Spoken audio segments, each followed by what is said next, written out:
los eventos que están sucediendo en los Estados Unidos pues condicionan profundamente las perspectivas de la economía mexicana y todavía es un poquito prematuro en base a la información que conocemos para poder hacer más allá que conjeturas sobre dónde iría la economía mexicana. Pero de todas maneras este es nuestro trabajo, tenemos que arriesgarnos en este entorno y lo que quisiera aquí es presentar un poquito nuestros números principales, los principales problemas, los principales temas que consideramos sería importante discutir. La economía norteamericana, por muchas razones muy importante, clave para definir el entorno de economía mexicana, viene del año 2006 de un crecimiento de 3.4, de hecho fue ligeramente revisado a la baja ya en la última cifra del gobierno norteamericano, y nosotros proyectamos que este año el crecimiento andará cercano al 2.1% en términos del Producto Interno Bruto. Hacia el año 2006, nuestro pronóstico es 2.6% de crecimiento. Sin embargo, vamos a platicar dentro de un ratito, este número de hacia el próximo año es un número sujeto a mucha incertidumbre. De principio les adelanto que pienso que hay muy buena oportunidad de que la economía norteamericana pueda atravesar esta crisis crediticia sin caer en una recesión. Pero una recesión en el sentido clásico de la palabra, es decir, 2 trimestres seguidos de crecimiento negativo, de caída en el nivel absoluto de la actividad económica.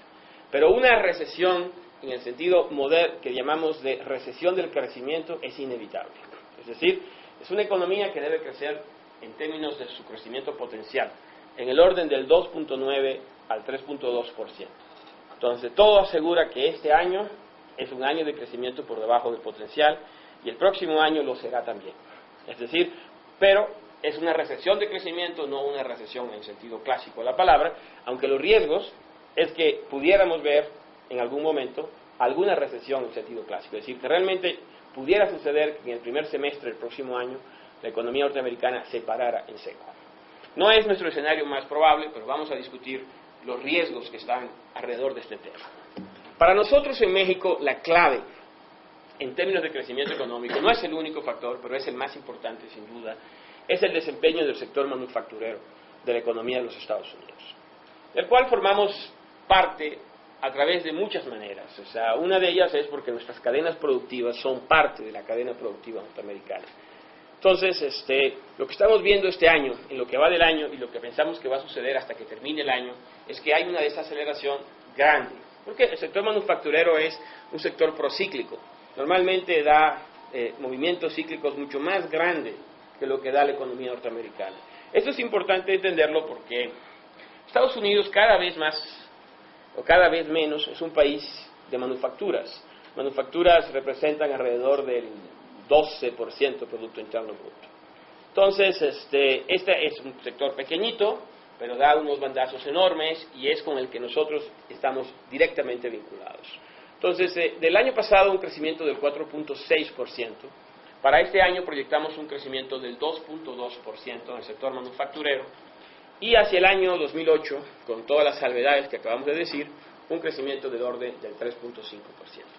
El sector manufacturero se ve afectado indirectamente de la dinámica del sector de la construcción, porque obviamente el sector manufacturero fabrica equipos de capital para la industria de la construcción, pero también fabrica electrodomésticos que forman parte de los hogares. Entonces, en la medida que no estás vendiendo casas o que las casas que ya están construidas ya están vendiéndose con esos electrodomésticos, pues esto significa una caída en la demanda de electrodomésticos. Entonces, hay una vinculación estrecha, aunque no única, entre el sector de la construcción y el sector manufacturero, y para nosotros es muy importante. Observen, la desaceleración en el sector manufacturero es mucho más pronunciada que en el sector, en la economía en su conjunto.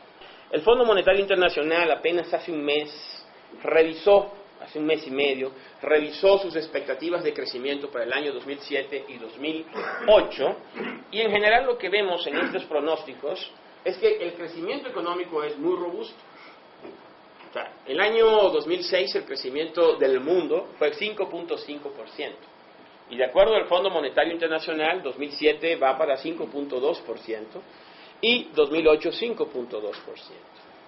Aquí es importante entender algo. Hoy el mundo no está formado por una sola locomotora. Hoy el mundo está formado por un conjunto de locomotoras, o por lo menos dos muy importantes.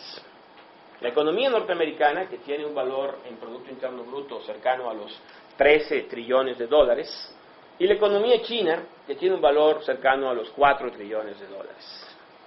Sin embargo, 4 trillones de dólares con una tasa de crecimiento sostenida del 11%, o 14 trillones de dólares con una tasa de crecimiento en el orden del 2 al 3%, en términos incrementales, jalan lo mismo de demanda agregada a nivel mundial. Entonces, en términos de cuánto jala sobre la demanda agregada de todo lo que se consume en el mundo, es tan importante macroeconómicamente hablando Estados Unidos como China. Aunque China es una economía en tamaño mucho más pequeña, simplemente que crece 3-4 veces más que los Estados Unidos. Esa razón, ese factor, y además podemos decir, no solamente desde Estados Unidos, vamos, Japón creciendo al 2.2, 2.6, 2.2%, son tasas de crecimiento muy altas para Japón, tomando en cuenta que es un país que tiene una dinámica poblacional de 0 o negativa. Es decir, son tasas per cápita a los niveles más altos que se lograban en Japón en la época de fuerte crecimiento económico. Si vemos la India, posiblemente sobrecalentada, pero creciendo de forma sostenida alrededor del 9%. Vemos las economías emergentes. No sé si está aquí desarrollado aquí, pero les puedo comentar que las economías emergentes vienen creciendo en el orden del 7.5% en promedio. Entonces tenemos un escenario de crecimiento muy robusto, que precisamente es el que evitó, porque el tema, voy a platicar un poquito de las hipotecas, lo que está pasando. El tema no es nuevo. El sector de construcción de vivienda en Estados Unidos alcanzó su máximo a finales del año 2005. Y a partir de entonces viene cayendo. De forma tal que la caída acumulada sobre el crecimiento económico que ha generado este sector es más de 1 punto porcentual anual. Es decir, la economía norteamericana se le ha restado entre 1 y 1.5% menos por la reducción en la construcción. Y la economía no ha caído en recesión porque el mercado de exportación para Estados Unidos ha sido muy robusto. Y las empresas americanas están exportando, con exportaciones americanas creciendo al 12%. ¿Qué son esas exportaciones? Son maquinaria, equipo, software, hacia China, hacia economías emergentes. Y eso está haciendo que la demanda agregada en Estados Unidos mantenga un mínimo suficiente para evitar que la economía caiga en recesión. Y como está esa demanda agregada, la formación bruta de capital se mantiene robusta.